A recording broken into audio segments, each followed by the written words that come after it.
আচ্ছা, আপনি কি কোনোদিন শুনেছেন যে বাসে কেউ আপনার কাছে টাকা চাইছে?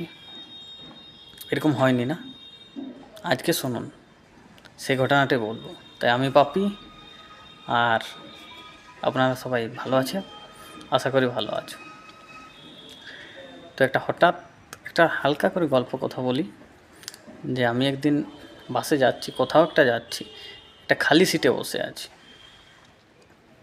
তো খালি সিটে বসে আছি, আমার পাশে একটা মেয়ে এসে বসলো।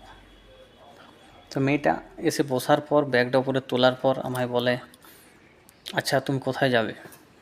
বলে আমি অমুক জায়গায় যাব। আচ্ছা আমিও ওখানেই যাচ্ছি। আচ্ছা, দুটো চারটে কথা হওয়ার পর মেয়েটা আমায় বলে, একটু হয়তো পার্সোনালিটি কথা হয়ে গেল।